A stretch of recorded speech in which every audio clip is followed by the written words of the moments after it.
بسم الله الرحمن الرحيم. إن أريد إلا الإصلاح ما استطعت وما توفيقي إلا بالله، عليه توكلت وإليه أنيب. صدق الله العظيم.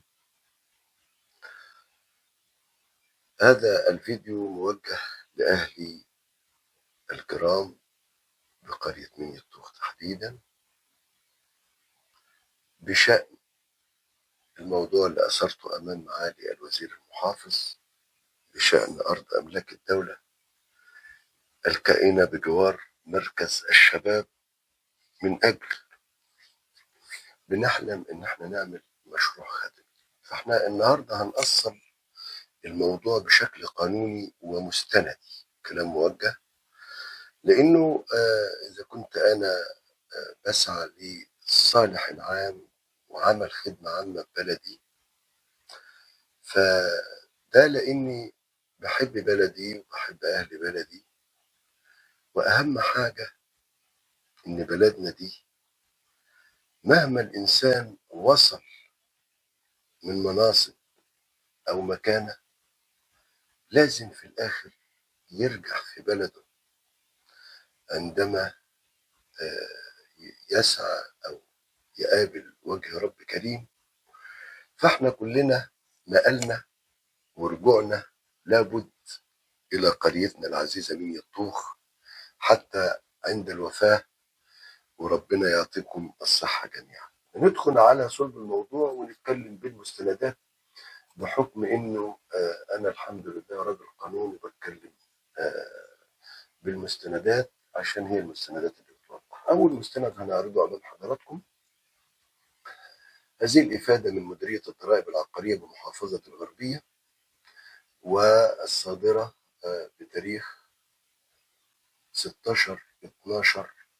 عايز أكبرها لكم شوية عشان تبقى المستند واضح، عشان سيادتكم تحفظوا هذه المستندات.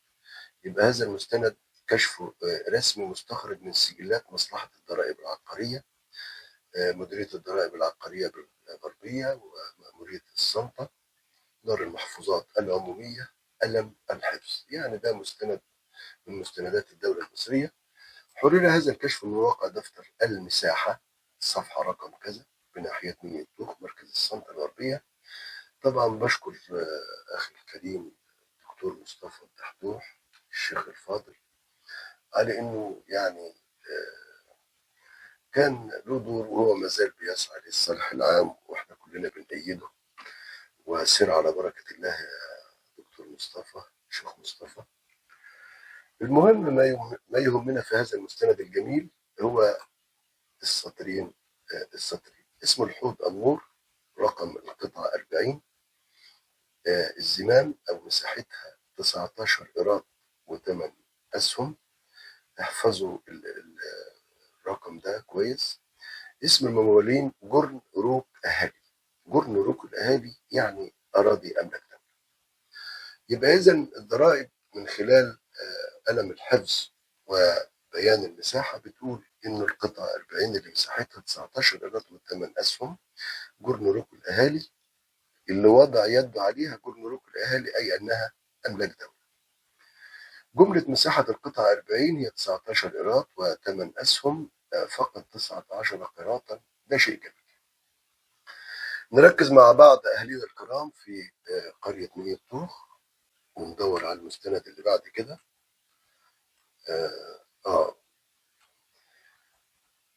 المساحة اللي قلناها نركز مع بعض بعد إذن حضراتكم.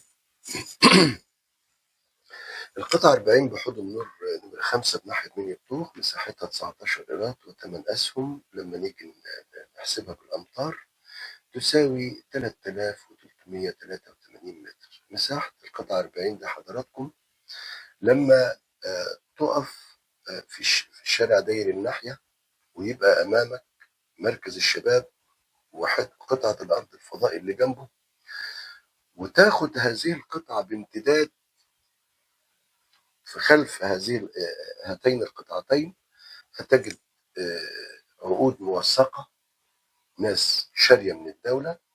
من أول الحاج عبد الهادي في اليسار، يليه حاج مرسي الله يرحمه، ثم الحاج رزق الله يرحمه والحاج مغاور الله يرحمه. بعد كده بنلاقي الشارع اللي بنسميه شارع الجامع، بنلاقي عم الحاج سعد الجداي وعم الحاج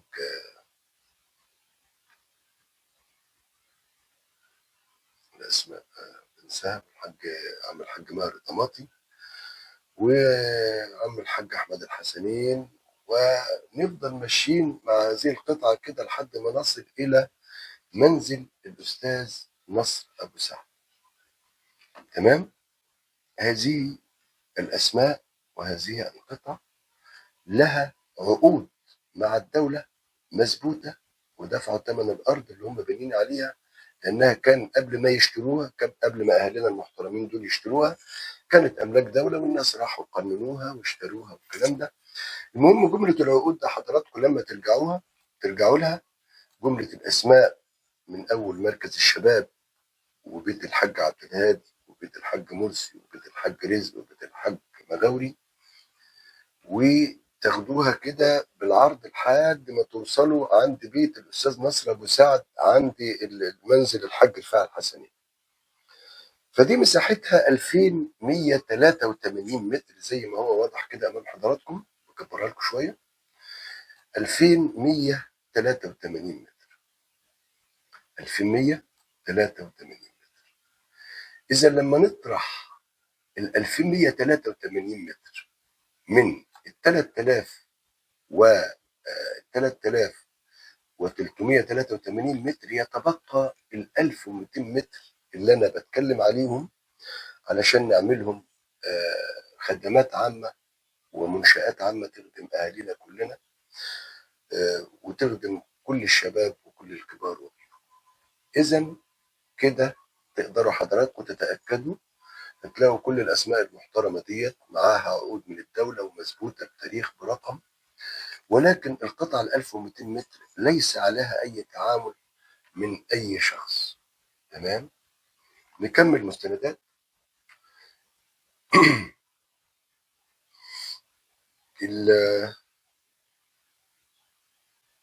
شوف حضراتكم الاستاذ عبد الله، نرجع كده شويه، عايز اعرض لحضراتكم هذا المستند الجميل هيوضح لنا حاجات كتيره جدا. الاستاذ عبد الله عاطف عبد الله تقدم للسجل العيني بطلب قيود ومطابقه على القطعه رقم كام يا جماعه؟ على القطعه رقم 18 بحوض النور نمره 5 بقريه زمان مني الطوخ مركز السلطه محافظه الغربيه.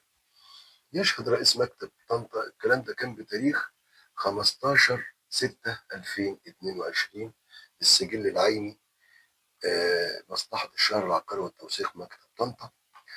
علشان بس تعرفوا انه اللي له علاقة مع الدولة وقنن وضعه، لو له 7 متر، لو له 10 متر، لو له اي امتار بتثبت وبتكون ملكية. هنلاقي ان المستند الجميل اللي الاستاذ عبد الله عاطف عبد الله تفضل باستخراجه مثبوت فيها ايه بقى؟ دي القطعة 18 بحضور القيود الواردة على هذه القطعة الملكية: دعوى بيع بمسطح 85 لصالح هانم محمد حسبه ضد الرفاعي شرف الدين صالح، والتعامل عبارة عن منزل. دعوى بيع بمسطح 220 لصالح عيسوي محمد حجازي ضد محمد العيسوي حجازي، والتعامل عبارة عن منزل.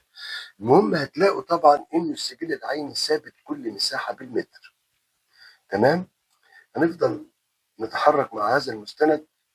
دعوى صحة ونفاذ بيع في القضية رقم 3902 لسنة 2000 مدني كل طنطا لصالح محمد عبد العزيز شلبي ضد محمد عبد العزيز شلبي وأمين مكتب السجل العيني بطنطا بصفته على مسطح 120 متر مربع بالقطعة 54 اللي هي عبارة عن منزل دور واحد كذا كذا كذا. واضح حضراتكم؟ وأدى الختم أمور رسمية جدا. تمام. طب لو كملنا مع هذا المستند اللي هو القيود المطابقه اللي الاستاذ عبد الله عاطف عبد الله تفضل باحضارها، بنلاقي ان الصفحه الثانيه بتكمل معانا برضو، بتكمل معانا اللي هي القطعه 18 بحوض النور. بنجد محضر حجز معرفش عقاري بايه، محضر حجز عقاري بايه.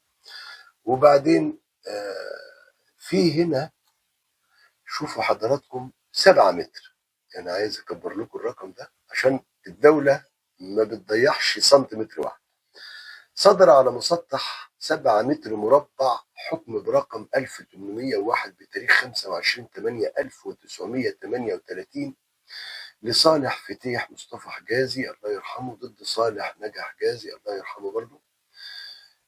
صدر على مسطح 172.32 سنتيمتر عقد بيع برقم 3934 بتاريخ 24 كذا لصالح محمد أبو شبانة مجاهد الضماطي ضد محمد علي محمد الحسنين، والتعامل عبارة عن منزل. وكل حاجة موجودة حضراتكم، كل ده في القطعة رقم 18. لكن احنا الموضوع بتاعنا خلي بالكم هذا المستند الأخير صدر على مسطح 156 متر، خلي بالكم 156 متر مربع، عقد بيع لصالح فتيح مصطفى علي حجازي الله يرحمه ضد الحكومة. ده العقد المسجل الوحيد باسم العمدة فتيح مصطفى علي حجازي الله يرحمه، وهعرضه لحضراتكم دلوقتي العقد بالتوثيق بتاعه، ومؤشر بها في العقد غير ناقل للتكليف، ولكن دي تعتبر مستند. تمام.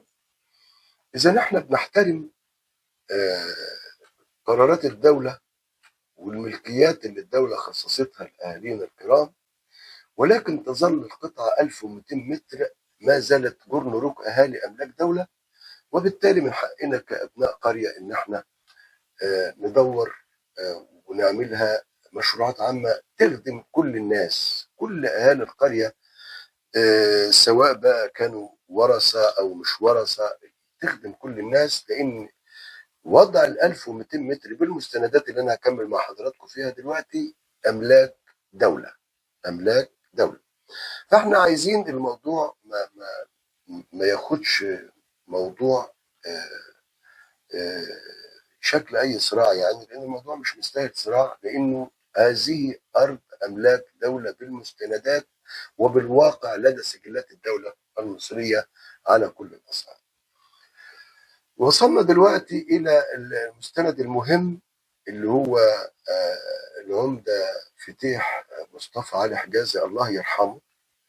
الاجراء اللي قام به بتوثيق هذا عقد البيع بتاريخ هو واخد الرقم اللي امام حضراتكم تقدروا طبعا انا بكبر لكم الشاشه. طبعا ده ختم المملكه المصريه او حكومه، مش عارف دي كلمه ايه، شكلها ده علم المملكه اهو، لان ده طبعا معمول سنه 55 مش عارف. المهم مديريه الشهر العقاري بايه ده مش عارف. المهم مديريه الغربيه مركز الصمت ناحيه منيا الطوخ طلب برقم 1317 امام حضراتكم بتاريخ 7/7/1925 بين السيد الاستاذ محمد عبد الرحمن محمد كذا ممثل الحكومه نائبا عن الحكومه، وبين السيد فتيح مصطفى علي حجازي. قد حصل الرضا والاتفاق. ده بالنسبه للمساحه اللي هي كام؟ خلي بالكم المساحه يا جماعه 156 متر، كائنه بزمام ناحيه منيا الطوخ تبع مركز الصنطه. مكانها فين بقى حضراتكم؟ دي في القطعة رقم 32 اللي هبينها لحضراتكم في الصفحة الثانية من هذا العهد الموثق. وأدى الرسوم المدفوعة جنيهان و300 مليم، جنيهان و300 مليم مدفوعة رسوم بتاريخ 3/8/1925. تمام. بند خامس قد حصل هذا البيع بالصفقة بثمن قدره 18 جنيه 729 مليم، جرى سداده لخزينة المديرية بموجب كذا كذا كذا كذا، وأدى صالح للشهر والكلام ده. تمام. إذا ده الصفحة الثانية من المستند. عايزين نروح للصفحة الأولى بتاع نفس المستند اللي هو العمدة فتيح مصطفى حجازي وثقه. أدى الصفحة اللي بتبين حضراتكم حدود هذه القطعة، وركزوا معايا ده الصفحة الثانية من العقد المشهر اللي أشهره العمدة فتيح مصطفى علي حجاز الله يرحمه. يبقى بيان العقار المبيع بهذا العقد بتصريح مصلحة الأملاك رقم 1013، كبره لكم شوية، بتاريخ 15/6/1955. المساحة مساحة 185 متر، القطعة 32، خلي بالكم القطعة 32، حوض النور رقم 5. ايه الحدود بقى؟ مهم جدا نركز مع الحدود يا جماعة، عشان احنا قلنا هنتكلم بالمستندات مع الحفاظ على أواصر الجيرة والاحترام بين أبناء البلد الواحد، وإن احنا كلنا إن شاء الله نسعى إلى الصالح العام. الحد البحري القطعة 40 جرن روك أهالي. خلي بالكم القطعة اللي شاريها حضرة العمدة في القطعة رقمها 32، المساحة 156 متر، الحد البحري بتاعها، يعني دي في الغالب إذا كان الحد البحري بتاعها جرن روك أهالي، يبقى المساحة اللي مشتراها ديت هي موجودة في المنزل، يعني موجودة لو سيبنا الشارع الضيق اللي بيطلعنا عند بيت الدكتور نبيل وقرايبه، الشارع اللي بنعدي منه، هيكون القطعة 32 دي على اليمين اللي هي في المنزل اللي ما زالت موجودة دلوقتي. تمام؟ علشان الحد البحري بتاعها يا جماعة، الحد البحري الاتجاه اللي بيجي لنا منه الهواء يعني 40، القطعة 40 جرن روك أهلي. طب الحد الشرقي حضراتكم شارع داير الناحية. طب الحد القبلي ملك فتيح مصطفى حجازي. طب الحد الغربي شارع داير الناحية أيضا. تمام؟ إذا المساحة المشتراه هنا 156 متر فقط في القطعة 32، حوض النور رقم 5. وأدى بقية الأوراق والإجراءات، وأدى محضر التوثيق في يوم الثلاثاء برقم 992، يوم الثلاثاء مش عارف الأربعاء كم، 3 أغسطس 1955. 3 أغسطس تم الشهر بين تم إمضاء المشتري فتح مصطفى علي حجازي، ومش عارف ما تم محمد أحمد كذا ممثل الحكومة، وهكذا. إذا المستند الموثق الوحيد اللي عمله حضرة العمدة ده ما تيسر لنا يعني، اللي هو ال 156 متر في القطعة 32، اللي الحد البحري لل 156 متر هو القطعة 40 جرن روك أهالي. وعرضنا إنه كل واحد له حتى 7 متر هنا في البيان اللي جابه الأستاذ عاطف عبد الله مشكورا. طب إيه القواعد اللي بتحكم؟ ده مستند رسمي من مستندات الدولة المصرية سنة 94، نكبر لكم شوية عشان نقرا مع بعض. إيه القواعد اللي بتحكم وبتقول الأرض إمتى تبقى أملاك دولة وإمتى تبقى ملك الفرد؟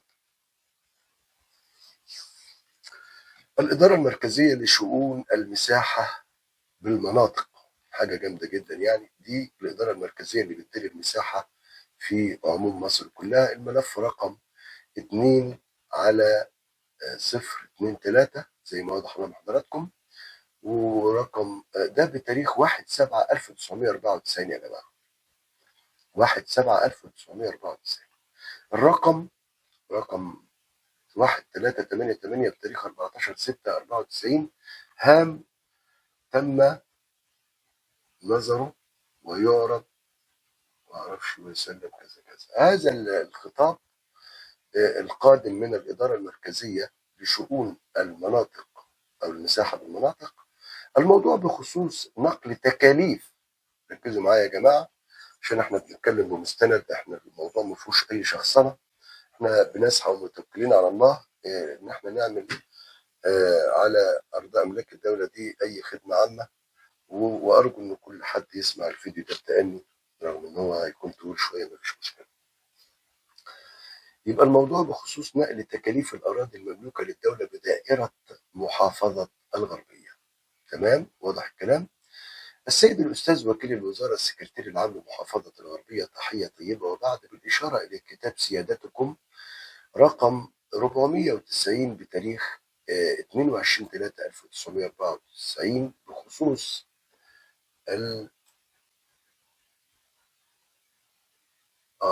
توضيح الإجراءات معلش بخصوص بخصوص الأراضي المملوكة للدولة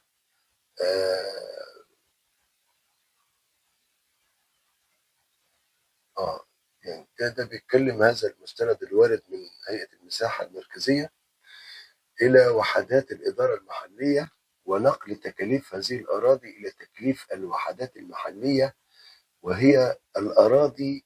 أكبر لكم دي شوية والنبي عشان نقرا مع بعض. أنا بمشي مع السهم أهوت عشان بس نبقى واضحين كده مع بعض، لأن إحنا ما نقدرش، ما فيش أي حد يقدر إن هو يروح على سنتيمتر واحد مملوك لأي مواطن سواء في منيا الطوخ أو في أي مكان ويقول له لا إحنا ده المتر ده مش ملكك أو الكلام ده. إنما إحنا بنتكلم على مساحة 1200 متر ما زالت كورن ربع أهالي. يبقى نرجع تاني للخطاب الوارد من هيئة المساحة المركزية. طيب إلى تكليف الوحدات المحلية، وهي أراضي الجرن روك أهالي اللي هي موجودة في بيان الضرايب أول مستند عرضته لحضراتكم. فضاء سكن الناحية أيضا اسمها كذا أملاك أميرية. يبقى إذا كانت اسمها جرن روك أهالي أو أملاك دولة أو فضاء سكن الناحية أو أملاك أميرية عمومية، جبانات غير مستعملة، وطبقا للقانون رقم 7 لسنة 1951 فإن يبقى طبقا للقانون رقم 7 لسنة 1951 فإن للوحدات، أنا بكبر لكم عشان نقرأ مع بعض، فإن للوحدات المحلية الحق، تمام، في التعامل أو النقل في الأملاك، تمام، التي آلت إليها من الأملاك الأميرية داخل الزمام. وعلى ذلك نرجو التكرم بالإحاطة بالآتي. ده الهيئة المركزية للمساحة بتقول للسيد السكرتير العام في سنة 94.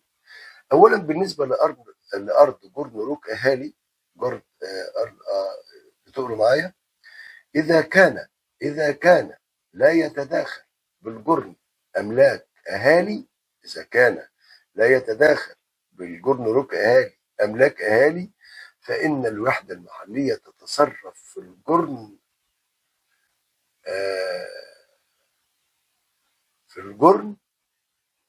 والمسطحات التي تخص الأملاك الأميرية، تمام، وذلك بعد طلب بتخصيصها من مديرية المساحة ليتم تغيير تخصيصها من منافع عامة. خلي بالكم ده كلام جاي من هيئة المساحة، ازاي الأراضي تبقى تنتقل لملكية الوحدات المحلية كممثلة للدولة والحكومة. ونكمل مع بعض البند. أولا بالنسبة لكذا ليتم تغيير تخصيصها من منافع عامة إلى أملاك دولة خاصة، تمام، والطلب يقدم من الوحدة المحلية، وبعد تغيير التخصيص ستقوم المساحة بإخطار الضرائب العقارية لتعديل التكليف، وذلك في حالة ما إذا كان الجرن مدرج من المساحة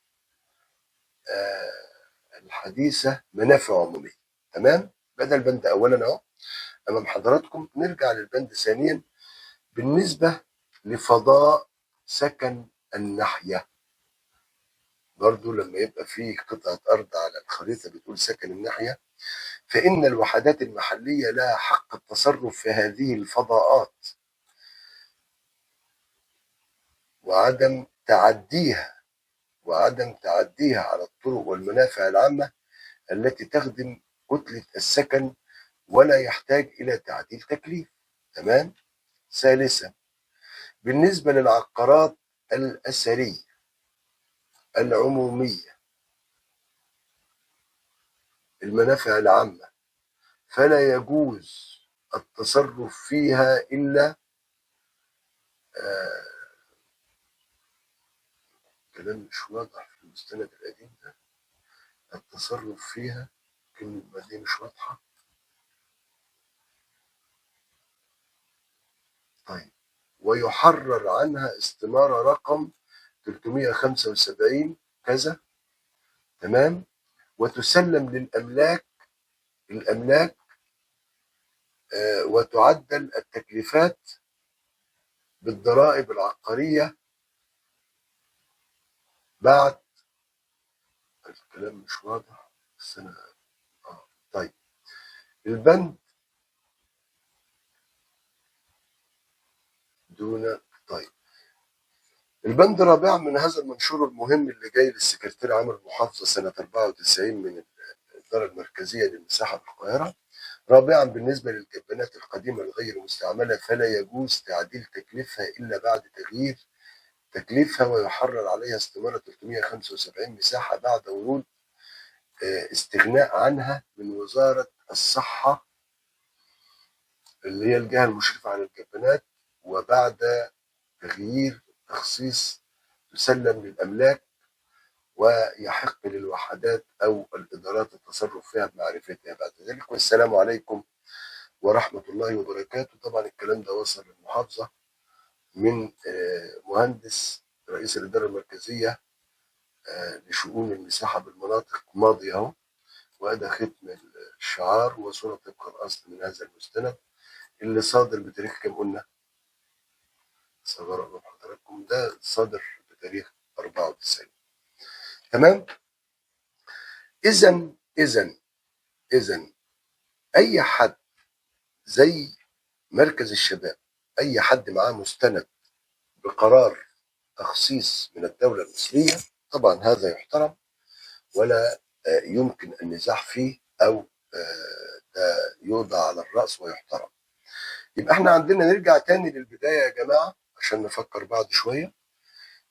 القطعة رقم 19 رقم 40 هي مساحتها 19 قيراط و8 أسهم جرنروك الأهالي، وأنا لسه قاري لحضراتكم القواعد اللي بتحكم الجرنروك أهالي دلوقتي. ندخل على طبعا العمدة فتيح مصطفى علي حجازي الله يرحمه، يعني هذا المستند الموثق اللي هو 156 متر 156 متر في القطعة رقم 32 بناحية حوض النور نمرة 5 بقرية مية.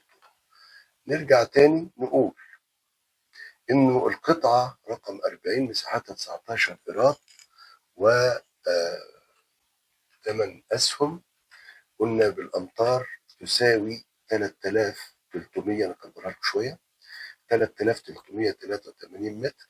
هنطرح منها أهالينا الكرام اللي عملوا الإجراءات. أولا مركز الشباب ده طبعا حوالي 1000 متر وشوية،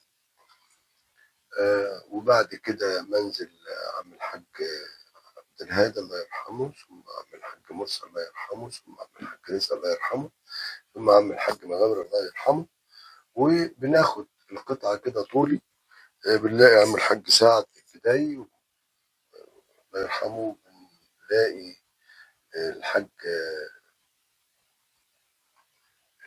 ماهر الضماطي، وجنبه كم اسم كده انا نسيهم بس المستندات موجوده، لحد ما نصل الحاج احمد حسنين، لحد ما نصل الى الاستاذ ناصر ابو سعد. بنلاقي المساحه دي لما نجمعها من خلال العقود بنلاقيها 2183 متر. لما نطرحهم من ال 3383 متر اللي هي المساحه الاجماليه للقطعه 40، يبقى تبقى مساحه 1200 متر املاك دوله جرنروك اهالي ما زالت ملك الدوله، ليس عليها اي اثباتات قانونيه او اي تعامل من اي شخص، لانه لو كان في اي تعامل كان ظهر. وبالتالي الطلبات الشراء اللي قدمت على هذه القطعه تم رفضها. نرجع تاني لمجمل الموضوع. ده حاجه خدمه عامه لازم كلنا نضع ايدينا في ايد بعض وننجز هذا الامر علشان نقدر نعمل حاجه كويسه لكل اهل البلد، وكل الشباب وكل الأجيال القادمة نعمل مشروع جميل. يعني نعمل مضيفة محترمة، نعمل قاعة أفراح تخدم على الناس، ونشوف الناس تديرها إزاي، وتتأجر بسعر مفيش مبالغة فيه. اللي عايز يعمل فرح يعمل، اللي عايز يعمل أي مناسبة يعمل. نعمل مكتب بريد، نعمل عيادات طبية، نعمل يعني مساحة. فاحنا الفيديو ده حبيت أوضح تأصيل الأمر، أن ال 1200 متر هم أملاك دولة خالصين، ليس لأي شخص أي تعامل عليهم، وما زالوا هم ملك الدولة. واحنا بنتكلم على مشروعات عامة على أرض ملك الدولة. وإن شاء الله بإذن الله عندما نصل إلى هذه المرحلة بلدنا كلها أولهم عائلة حجازي، وكل العائلات قادرة بإذن الله إنها تقيم مشروع محترم حتى بالجهود الذاتية. وأنا أشارك والجميع يشارك، ونعمل حاجة كويسة جدا. في الختام طبعا الموضوع ما فيهوش أي شخصنة ولا قصد الإضرار بأي حد طبعا. كل العائلات في بلدي من يطوخ لهم مني كل الاحترام والتقدير. كل أبناء قرية من يطوخ بكل الأعمار والمستويات لهم مني كل الاحترام والتقدير. أنا أسعى للصالح العام وليس أسعى لأي شيء آخر غير الصالح العام. أشكركم، وطولت عليكم في الفيديو حوالي 37 دقيقة أو داخل على 38 دقيقة، ولكن أتمنى أن كل أهلنا الكرام يشوفوا هذا الفيديو بالمستندات وبهدوء، علشان احنا كده أثبتنا أن القطعة ال 1200 متر الملاصقة لمركز الشباب هي جرم ملوك أهالي أملاك دولة ما زالت حتى الثانية اللي بكلم حضراتكم فيها، وليس علي أي تعامل من أي شخص ولا أي مستندات رسمية. أشكركم.